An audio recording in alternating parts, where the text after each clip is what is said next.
Niko kwenye mkutano wa hadhara. Usikie vizuri, kuna mwangwe.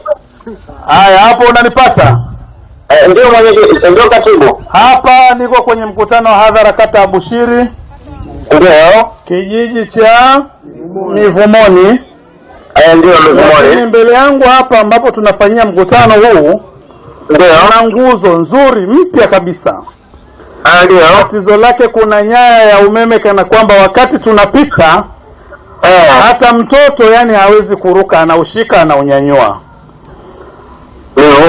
Mivumoni. Na wamelalamika, wamepiga hesabu imeshindikana, wameona imeshindikana, na wao wameambiwa wasiguse nyaya yoyote ili mradi watu wa TANESCO waje washughulikie. Hilo jambo la kwanza, uone namna kulifanyia kazi. Na majibu yake tutayapata sasa hivi. Karibu tuanze na hilo. Hilo naomba nilichukue kwa ajili ya kulifuatilia na kulifanyia kazi. Ndio. Kwanza nitatafuta simu yangu ili niweze kupata taarifa kuna changamoto gani pale. Ikishindikana kesho asubuhi tutaona namna ya kufika hapo. Ndio. Ili kuweza kutatua.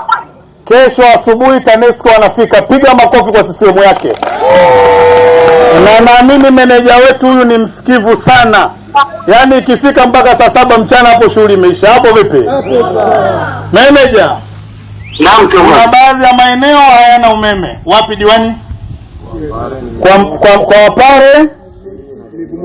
Kwa Wapare na Mivumoni C na Kidingoma. Hebu tunaomba ufafanuzi kiongozi. Tunatambua hayo maeneo hayana umeme na taarifa kupitia kwa mheshimiwa diwani zilishatufikia, pia kupitia ofisi ya mbunge. Ndio. Na sisi wajibu wetu ni kukusanya taarifa ili kuweza kuziondoa mafungu. Ndio. Tulishapeleka taarifa za maeneo hayo. Ndio. REA pamoja na kuyaombea bajeti TANESCO. Ndio.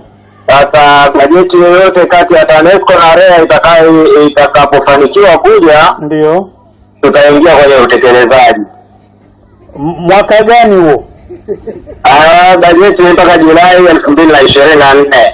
Lakini REA wao ni muda wowote kutokana na mipango yao. Maana utaratibu wa REA ni kwamba mradi mmoja ukiisha mradi mwingine unaanza. Sasa bado kuna miradi inayoendelea ambayo iko karibu na mwisho. Itakapoisha naamini kuna maeneo watakayoanza hapa wilayani kwa ajili ya kuyatekeleza, kuyasogezea umeme. Tafsiri yake kwamba mwaka huu tunajiandaa kung'ara kwa umeme maeneo yote. Ndio. Ubarikiwe sana meneja. Hujawahi kutuangusha. Endelea kupambana na kesho tunaomba iwaye ifanyiwe kazi mapema asubuhi. Asante mheshimiwa, nitafuatilia kwa karibu sana. Makofi mengi sana kwa meneja TANESCO. Huyu jamani moto ni wembe, huwa hajawahi kutuangusha. Meneja ubarikiwe sana.